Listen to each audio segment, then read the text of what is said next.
Bah dis donc, le petit film Netflix du vendredi, ça commence à devenir une tradition.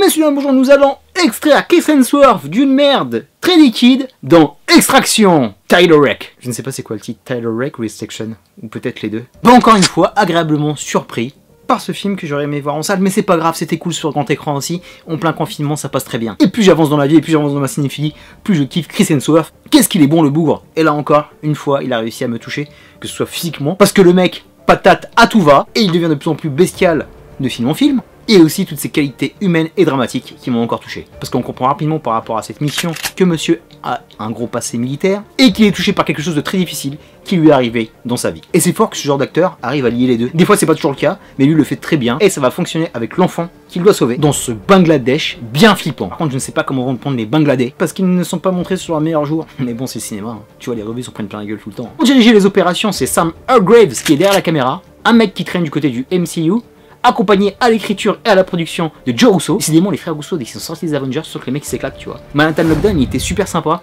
et là encore il nous donne un bon film, pas un film complet.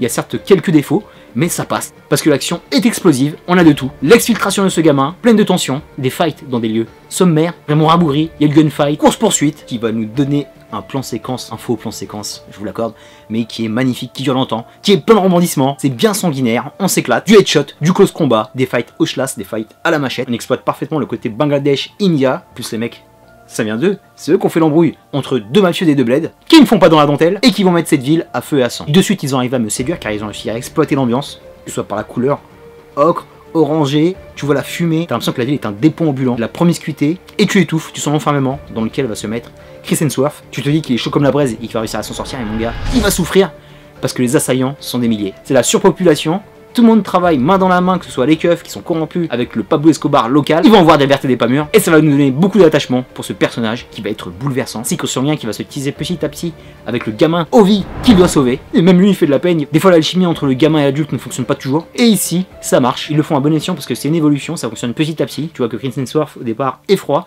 et finalement il va se prendre dans sa mission, il va aller même au-delà, dans ce semi-standalone, parce que le mec n'est pas tout seul, il est aussi accompagné, là aussi ça a été bien emmené. Alors Rambo local, homme de main du mafieux, Anju, je te spoil pas mais il y a des doublettes dans tous les sens, même si on les voit un peu venir, on va en parler dans les défauts, c'est généreux au niveau de l'action, ça tatane à mort, tu sens que The Red a fait des émules, et ce qui est très bien c'est pas le blanc qui vient sauver le tiers-monde, c'est le blanc qui est en featuring pour sauver la mise, parce qu'il est pas tout seul dans l'action, il y a une nana, Nick, qui coordonne toute la logistique mais elle va mettre aussi les mains dans le cambouis, il y a plein de personnes qui vont s'entremêler dans cette guerre, parce que c'est franchement la guerre, surtout à la fin, la scène finale, purée, elle en finit plus. Et c'était franchement bien, il y avait un bon petit dosage entre l'action qui prenait vraiment le dessus, avec l'explication du background qui va bien. Et ça c'est cool les gars. Petit bémol, le film remplit son office au niveau de l'action, on en a pour notre argent, on passe un super moment.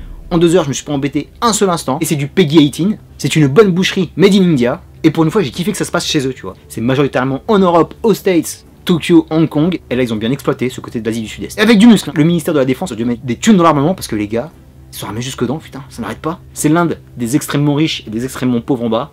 L'exploitation du gros mafieux qui terrorise ces pauvres gamins des rues, sûrement orphelins, sans les coups arriver quand même à quelques kilomètres. C'est pas bien grave, mais ça aurait pu être foutu autrement et nous mettre quelques petites pirouettes pour nous surprendre un peu plus. Et même un petit peu sur la fin qui reste semi-ouverte et qui était plutôt belle en plus. Limite métaphorique et poétique. Bon, c'est 20h, c'est le bordel dehors. Mais c'est pas grave, on continue. On revient rapidement sur le casting. Très cool de voir David Harbour. Grosse surprise, je ne savais pas qu'il était là, mais dès que je l'ai vu apparaître avec son gros gabarit qui n'appartient qu'à lui, je savais que monsieur était dans la place. Et une autre, très amie avec la France, Golshifteh Farahani. À chaque fois que je la vois dans un film, je suis trop heureux quoi. Elle est trop classe, t'as envie de l'épouser. Elle est excellente en semi-femme fatale, et sur la scène finale, elle fait plaisir. Elle n'était pas là, tu peux passer les commandes. Dès que j'ai vu prendre son petit bazooka, mon pote, j'étais en feu. Pour conclure sur Tyler Rake Extraction, bon petit package d'action, d'aventure, d'exotisme avec ces paysages du Bangladesh et d'India qui fonctionnaient à mort sur moi. Côté shoot 'em all, combat au corps à corps était canon. De très bonnes cascades, un Chris Hemsworth Thor, toujours aussi impliqué et attachant. Même à la fin du film, j'avais envie de rester un peu plus avec lui. Une bonne exploitation de la faune locale, que personnage secondaire intéressant, qui méritait d'être un peu plus creusé. Mais j'ai passé un fort